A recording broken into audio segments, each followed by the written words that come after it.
Alright, so as I was saying when we were talking about Wild Mountain Time a couple of weeks ago or so, when this whole thing, when I did this whole series in 2018 and then it ended, the only things I hadn't really touched on are things that I just couldn't find anywhere, which were The Strange Case of Sherlock Holmes and Arthur Conan Doyle and the Henry VIII miniseries. And this started streaming on Amazon, just kind of out of the blue. And I happened to find a Blu-ray of the Henry VIII series, which you can see how far I had to travel as far as online to find that.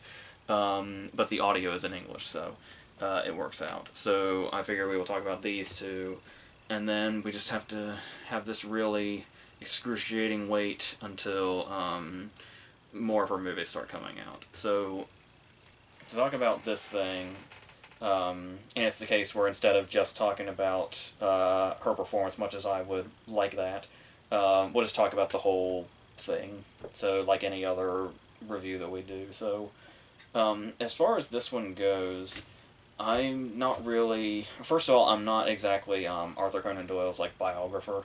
So, I have. My brother has a collection of some of those old like Holmes stories, and I've read some of those, but and as far as like the whole Basil Rathbone series and stuff like that, that's about as far as my familiarity goes.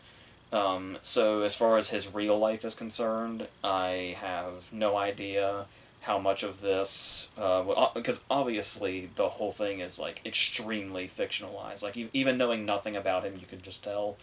But as far as like certain aspects that are true to life, I don't think we have to worry about this being a whole is it historically accurate kind of thing or not. So it came out in 2005, which was right between her because she's so incredible. She had two separate breakouts.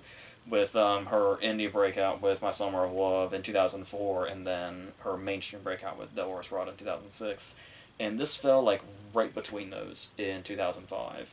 So going into what it is, which I really wasn't sure going in, like it was mainly just, well, she's in it, that's all I need to know. So I just kind of turned it on.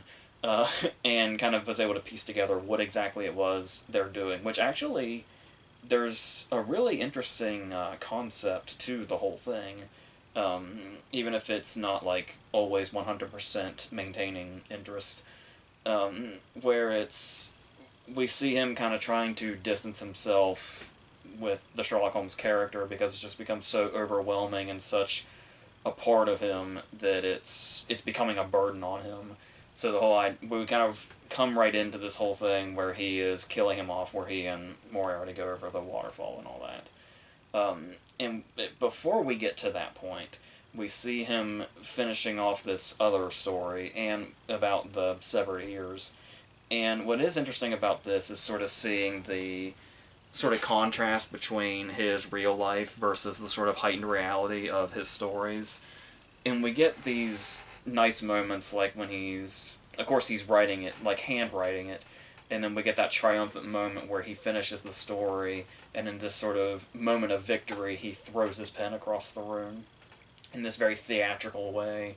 And then it's like it brings in that reality even more that after that big theatrical moment of throwing his pen across the room, we see the moment where he has to get up and, and walk over and pick it back up, which is really funny.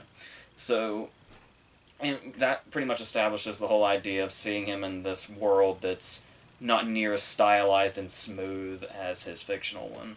But how these things are going to kind of blend together in sometimes very on the nose fashion, as this sort of. Even though he's trying to rid himself of the character in the stories, they're still completely consuming him. And this is all happening also while all these personal tragedies are striking, where he and his wife are out, and then his wife gets sick person in a movie disease where they cough red into the handkerchief and all that. And on top of but that is we make fun of that trope, but and the fact that he did actually have a sick wife, but it is actually handled well here from a dramatic standpoint because we get the point where we see her break down, and he's just sort of trying to be like stoic and stone-faced about it. And then there's that moment where it's when he's alone is when he breaks down and he like curses God and all that. And it's pretty strong stuff.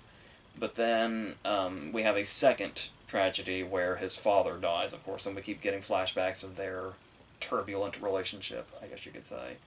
Um, and all of this coming together does shape his character nicely as we go into like the first 20 minutes or so here, before he ends up meeting Blunt, who's there with like a medium that's kind of trying to contact his father's spirit or whatever.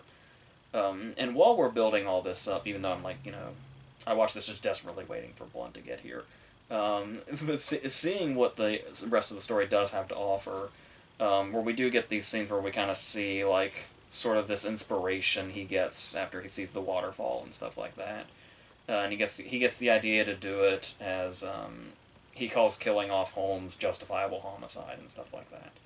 But like I said, we do get some really on the stuff here, like him being haunted by the severed ear story, where he's like, he has food set in front of him, and he sees like the ears on it and stuff like that, and it's that gets kind of weird and grotesque in this really sort of way that doesn't really fit. Um, but it does. I mean, it does sort of get darker as it goes down, and he kind of seems to be losing his mind a little more and more as it goes, and the more the drama in his life and the tragedy in his life starts to heighten. But of course, all of that is going to hopefully be set at ease with Blunt's character who comes in. And it is like, I sort of, while watching this, I sort of felt like when you take a child to a movie and they just kind of like impatiently wait for the star attractions. Like they couldn't give a shit about the rest of the movie at all. It's like as long as they're like the main character, whoever they're expecting to see, that they have all the plush toys up or whatever. They're just waiting for that. That's basically me, waiting for Blunt to show up in movies where she's a supporting character, and this is no exception, of course.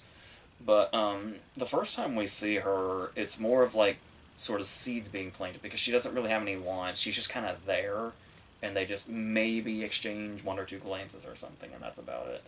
And of course, this is at a time where his wife is still dying. So we do eventually get their second scene when he does finally talk to her, and they, interact, and he's kind of tripping over his words as he talks to her because, who wouldn't? And she gets to do one of the things that I really love most about what she does in pretty much anything, which is how natural that she can laugh. Because I pointed out before, I think, when I was talking about sand fishing in the Yemen, where in real life, Blunt has like a really distinctive laugh that you could recognize immediately, and her like movie and acting laugh is a different one, but something that still feels just as genuine and natural. Um, and she really like seems to specifically choose when she has those moments because there's also a point in time later where she's like laughing through tears, and it's just like this perfect moment for it every single time, and the way it kind of adds this genuine nature to their shy back and forth here, because it also, the guy playing Arthur Conan Doyle is really good, but I think he's significantly better when they're kind of doing it back and forth. Like her performance and what she's bringing kind of makes him even better, and more natural, I guess you could say. When it's kind of more about the theatrics when she's not around. Because that's what she's able to do a lot, is bring like a groundedness to stuff that even feels like kind of outlandish in a way, because everything about her and her emotions, or just what she can do with her eyes, just makes her feel so real, and that's what and then you get stuff like when like the way she smiles after he leaves after that first awkward interaction, and it just like completely grounds the movie in sort of a different way, and it makes you wish the whole thing was kind of more like that when it happens, even though the concept does, suit itself to being a bit more theatrical, but because the whole idea of his theatrical world sort of blending in with his mind to reality. I get it, but yeah, she leaves you craving more of what she's bringing, which is usually the case anyway. Because there's another scene where they meet for lunch, and it's the way that she's shot. Because I talked about when I was talking about Death on the Nile, where in some of these performances, particularly earlier in her career, where they weren't really asking much out of her, like they weren't really giving her much to work with, much like in Death on the Nile. it seems like her job is to just kind of stop the room when she walks into it with just her presence, and she can do that here also. The camera work here seems to be trying to help her when she doesn't need it. So they're doing this thing where they're like, I can't even tell what exactly it is. They're like shooting through the light or something. And I think it's supposed to make her kind of look angelic, but it just kind of looks like they're shooting on fucked up film or something. So it's like, here's an idea. It's like, if you're trying to film Emily Blunt to look angelic, maybe just film her normally. That's like, you don't really have to do any particular sort of trickery or anything like that, because it just sort of ends up being distracting and makes the scene look weird, even though you can tell what they were going for.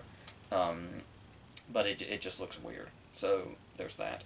And then there's the whole, basically just the whole idea of her character would probably seem really off-putting in any other context, because you have his wife who is dying through the whole story, and then she's kind of like the other woman. But I feel like her performance has so much to do with this in regards to how she makes Jane feel so, like, innocent, and how like, the whole relationship is platonic. Because in, like, a lesser story or lesser portrayal of this kind of thing, you would never really be able to get over that. It would just seem too gross. That he was having this attachment and this fondness for another woman while his wife is dying over here. Um, but the way Blunt plays the character through the whole thing, you never, at least I never felt that there was something too off about it. Because she's so good at setting up the sort of platonic thing, and we see the innocence of all their interactions. It's like the way he brings her those flowers, and just the way she reacts to that. It feels less like, it never feels like, oh, this is what he's doing while his wife is still here. It seems like it's always setting up that this is going to be his recovery from that tragedy. And it never feels like it's jumping the gun too much. Um, but even if it does maybe start to feel like that, we do get scenes later, like the scene where she's playing the cello, the first scene where she's playing the cello, and we get, which we know she's doing for real, especially after My Summer of Love, which just adds a whole other factor to that, because of the whole, because of what this scene reveals, when she's talking to him after we see her playing, what the playing represents, and the fact that anytime, like, it's not them just filming her playing the cello, it's a pretty significant part of the character, the whole cello playing thing, where she's talking about how basically she's starting to feel like a burden on him, and she's wondering if this is, too much because of the fact that he has a dying wife and all the other stuff that's going on in his life. But she still kind of has that attachment to him, and the way she goes on about how, like, she's playing through despair, but, like, she does it so, she's trying so hard to play through the despair that by the end of it she's exhausted and desperate, is the way she describes it. And it's like, even if this wasn't her dialogue, you can just see that in the performance itself as she's explaining this. And like I said, she's obviously one of the most convincing criers of all time. And I said, you even get to a point in this scene where she has to do, like, it's like she is exhausted and desperate and she's crying, but then he'll make a comment here or there to make her laugh through it. And like I said, just how real that feels when you're that emotional, and then you get those moments where you can laugh through the tears, to where it's not too much or it's not too over the top or anything like that. It's the laugh that's kind of finding its way through the pain, and just, I have no, like, and the fact that this is also early in her career also. I mean, obviously she'd already given the knockout performance in My Summer of Love, and she had already worked on the stage with Judi Dench and stuff like that. But I mean, even so, still, this is really early in her career. Like, just looking at her, you can see how youthful she appears, and it's still, like, almost like she seems like she should be way in over her head. And it's like, even when she looked like she should be way in over her head, it felt like she was so ahead of everybody else still. um, which is what's so admirable about her, and just the way that she, like that empathy that she really shows through this character is so like quietly powerful. Like those moments when she's talking to him about his father, and it's like this is what I was talking about, where it's like she seems to bring the best out in him as well. Where it's like this really powerful moment when she says she kind of asks hesitantly like how did he die, his father, and his response is just alone, and it's like just moments like that really hit in a really good way. Um, but yeah, so that's like I said, I could probably go on about this all day, but it's like and because that's pretty much what I mentioned, maybe all of her screen time, and it's like she's so powerful. It kind of gives you the vibe that she's in it more than she actually is. There is the other scene when he takes her to the party, where we only it feels like that scene cut off too early. Like we just see her getting introduced to people and then it cuts off.